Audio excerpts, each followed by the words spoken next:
ఈ సురేష్ గారు ఇప్పుడు గ్లోబల్ పాలిటిక్స్ మనం చూస్తే యూరప్, యూఎస్‌కి కొంత డిఫరెన్సెస్ కనిపిస్తున్నాయి. అయితే ఇది చైనాకి కావచ్చు, లేకపోతే రష్యాకి కావచ్చు ఏదా అడ్వాంటేజ్ అయ్యే అవకాశం ఉందా? యెస్. రష్యాకి స్పెషల్లీ. హ్మ్. ఎందుకంటే మనది యుక్రెయిన్ వార్ కాన్సెప్ట్ నుంచి చూడాల్సొస్తుంది. అవును. యుక్రెయిన్ యుద్ధానికి ఫండింగ్ ఇప్పుడు మేజర్ ఫండింగ్ ఇచ్చేది నేటో కంట్రీసే. హ్మ్. ఆయుధాలు గానివ్వండి, వాళ్ళకి కావాల్సిన టెక్నికల్ అసిస్టెన్స్ కావాలండి, వాళ్ళకి కావాల్సిన డబ్బులు చూడండి. ఇప్పుడు జెలెన్స్కీ బాడీ లాంగ్వేజ్ చూడండి. హ్మ్. జెలెన్స్కీ సౌదీ అరేబియా ఎళ్లారు మొన్న. గల్ఫ్ కంట్రీస్ టూర్ చేశారు. ఏదో పెద్ద హెడ్ ఆఫ్ స్టేట్ లాగా. హ్మ్. అక్కడ ఇంత పెద్ద బాంబింగ్ నడుస్తున్నప్పుడు ఈయన అక్కడ యుక్రెయిన్ నుంచి ఫ్లైట్ తీసుకొని వాళ్ళ ప్రెసిడెన్షియల్ ప్లేన్‌లో వచ్చి దిగి స్టైల్‌లో రిసీవ్ చేశారు వీళ్ళు. ఏమిచ్చారు యుక్రెయిన్? మాకు ఆయుధాలు ఆపడానికి స్కిల్ ఉంది మా దగ్గర. హ్మ్. మేము రష్యా వైపు నుంచి వచ్చే షహీద్ డ్రోన్స్ మీ మీద దాడి చేస్తున్నారు చూడండి. హ్మ్. ఇరాన్ మిసైల్ షహీద్ డ్రోన్ అది మా దగ్గర కూడా వీళ్ళు కూడా వాడుతున్నారు మా కానీ మేము దాన్ని అడ్డుకోవడానికి మాకు చాలా ఎక్స్‌పర్టీస్ వచ్చేసింది ఇప్పుడు. దాదాపు 60,వేల డ్రోన్‌లు వాడారండి. ఆ! సో, దాని ఎక్స్‌పర్టీస్ సో, మేము పని చేస్తాం. హ్మ్. మా వైపు నుంచి ఒక 100 మందిని పంపిస్తాం మీకు. ఫుల్ టీమ్ పంపిస్తాం. మీరేం చూడక్కర్లేదు. వాళ్ళు అడ్డుకుంటారు. మాకింత డబ్బులు ఇచ్చేసేయండి. హ్మ్. ఎవరిచ్చిన ఆయుధాలు? ఎవరిచ్చిన ఆయుధాలతోని అడ్డుకుంటారు మీరు? యూరోప్ ఇచ్చిన ఆయుధాలతో. సో, నేటోది ఇప్పుడు రోలు ఎక్కడికో ఎళ్ళిపోయింది. ఇప్పుడు నేటో హ్మ్. ఏమంటున్నారు? మీరు వీళ్ళ ఎయిర్ ఫోర్స్ ఫెసిలిటీ గాని, వీళ్ళ ఎయిర్ స్పేస్ ఎందుకు వాడడానికి అలౌ చేయట్లేదు? స్పెయిన్ గానివ్వండి, ఇటలీ గానివ్వండి. వాళ్ళకి భయం ఏంటంటే రేపు మా మీద కూడా దాడి జరగొచ్చు. అది అక్కడ మా కంట్రీలో జరగాలని లేదు. హ్మ్. మా షిప్ ఎక్కడి నుంచో పోతుంది. ఆ షిప్ మీద కొడతారు. మా ప్రజలు ఎక్కడున్నారు వాళ్ళ మీద కొడతారు. ఇప్పుడు నిన్న వార్నింగ్ ఇచ్చిన దాని ప్రకారం అమెరికన్ కంపెనీస్ ఎక్కడెక్కడుండో పేరు కూడా ఇచ్చారు. పేరుతో సహా అవును. ఇచ్చారు. హ్మ్. ఈ కంపెనీలన్నీ మేము కొడతామని చెప్పేసి. టెక్నాలజీ వాడుతున్నారు. యుద్ధంలో ఈ టెక్నాలజీ, ఈ కంపెనీలు టెక్నాలజీ సహాయం చేస్తున్నాయని. సో, మీరు ఆలోచించండి. ఆ హ్మ్. కంపెనీ ఎంప్లాయీస్‌కి ఎంత టెన్షన్ ఉంటదిప్పుడు. అవును. దుబాయ్‌లో గాని, అబుదాబిలో గాని, షార్జాలో గాని, హ్మ్. మిగతా ఎక్కడైనా ఖతార్‌లో గాని పెద్ద పెద్ద కంపెనీలన్నీ గూగుల్, పారిపోతారు. అమెజాన్ అన్ని పేర్లు చెప్పారు వాళ్ళు. పారిపోతారు వాళ్ళు. హ్మ్. ఎంప్లాయీస్ అంటారు మాకు ఇక్కడ ఉండక్కర్లేదు మేము వెళ్ళిపోతాం అంటారు వాళ్ళు. Nobody wants to sacrifice their life hmm. For somebody else's cause.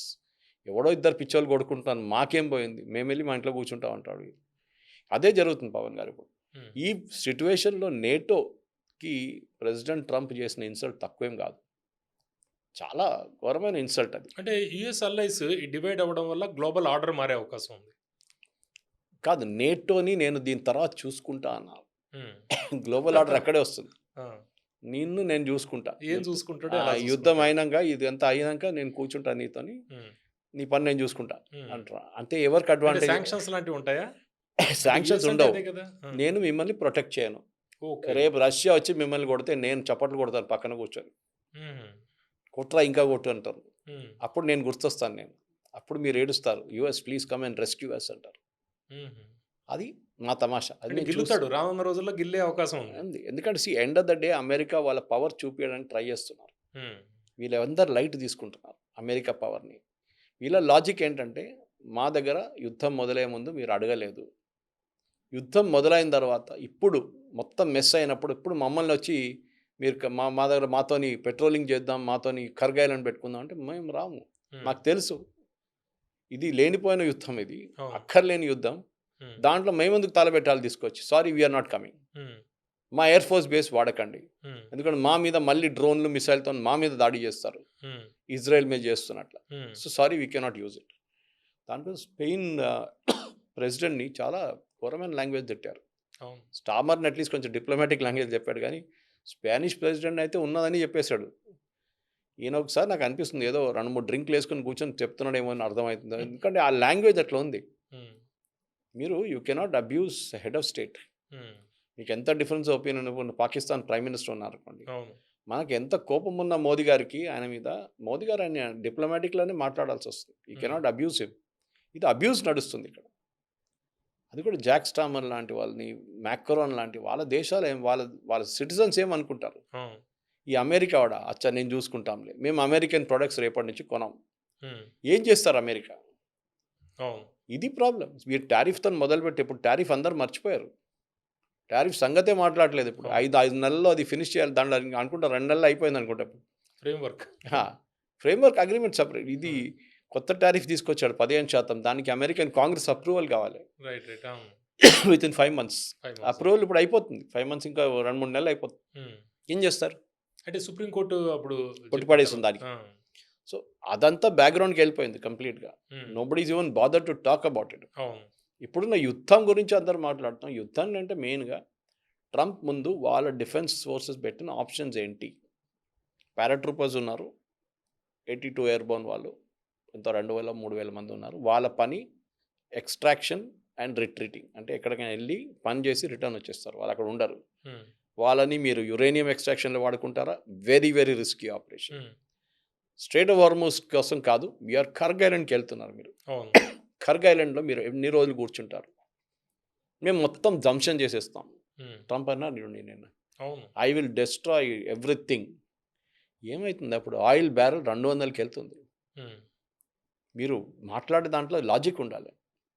మేము వాళ్ళ ఇన్ఫ్రాస్ట్రక్చర్‌ని కొడతాం. సివిలియన్ ఇన్ఫ్రాస్ట్రక్చర్ కొట్టడం అనేది it's a war crime. United నేషన్స్‌లో డెఫినిషన్‌లో వార్ క్రైమ్. ఎందుకంటే టెహరాన్ విషయంలో పిల్లలు చనిపోతే చాలా ప్రెషర్ సో వచ్చేసింది. దీంట్లో ఏంటి ఒక ఎలక్ట్రిసిటీ వాడేది ఎవరు? సిటిజన్సే కదా! సరే కొంతమంది ఆర్మీ వాళ్ళు వాళ్ళ కనెక్షన్స్ వాళ్ళు వాడుకుంటారు. మీరు ప్రజలు వాడే ఎలక్ట్రిసిటీని మీరు నీళ్లు దీన్ని కొడితే ఇట్స్ ఎ వార్. వాళ్ళకి సిటిజన్స్‌తో ఏం సంబంధం ఉంది? హ్మ్. మీ యుద్ధం, మీ ఆయుధాలు మీరు కొట్టాల్సింది ఆర్మీని, అవును. వాళ్ళ ఎయిర్ ఫోర్స్‌ని, వాళ్ళ నేవీని. సిటిజన్స్ దీనికేం సంబంధం ఉంది? So it's a war crime. So అదే బహుశా ఆ రోజు ట్రంప్ ఫస్ట్ థ్రెటన్ చేసినప్పుడు ఎవరెళ్ళి చెప్పుంటారు. ఇది చేయకండి. It become a big issue. దానికోసం పోస్ట్‌పోన్ చేసుకుంటూ వెళ్ళిపోతున్నారు. కానీ నాకు అనిపిస్తుంది ఏంటంటే బహుశా ప్రెసిడెంట్ ట్రంప్ నెక్స్ట్ 2-3 రోజుల్లో ఒక మేజర్ డిసిషన్ తీసుకుంటారు. అది ఏముంటుందో మనకు తెలియదు. హ్మ్.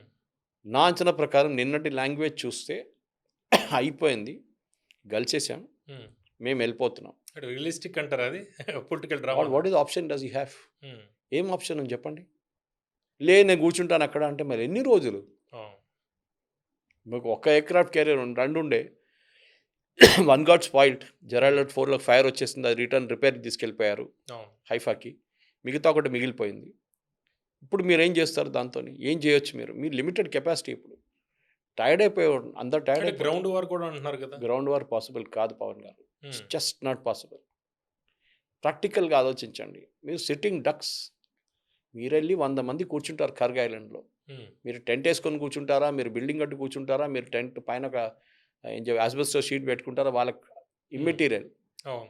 వాళ్ళేమంటారు? మీరెళ్ళి కూర్చున్నారు. మీ మీద దాడి చేస్తాం. మీ మీద మిసైల్స్ పడేస్తాం. మీ మీద డ్రోన్‌లు కొడతాం మేము. హ్మ్. దాంతోని కర్గ్ ఐలాండ్ పోయిందనుకోండి. అది కూడా పోనీయండి. ఆయిల్ 200 అయిపోతుంది బ్యారెల్‌కి. ఇది ప్రాబ్లమ్. హ్మ్.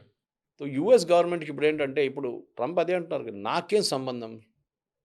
నాకు కర్గ్ ఐలాండ్‌తోని అస్సలు సంబంధం లేదు. మీకు కావాల్సిన ఆయిల్ మీరు తీసుకెళ్ళండి. నేను దాంట్లో పడను. This might be his last chance on thought. దీని తర్వాత ఇంకా ఆప్షన్స్ ఏం లేవు. అవును. అంతా అయిపోయింది. ఇరాన్ ధ్వంసం చేయాల్సిందంతా చేసేసారు వీళ్ళు. హ్మ్. ఉన్నది ఇదొక్కటే మిగిలింది. ఈ కర్గ్ ఐలాండ్ నుంచి లేకుంటే బేసిక్‌లీ స్ట్రెయిట్ ఆఫ్ హార్మూజ్‌ని ఓపెన్ పెట్టడం అనేది అన్నిటికంటే పెద్ద ఛాలెంజ్ రాబోతుంది.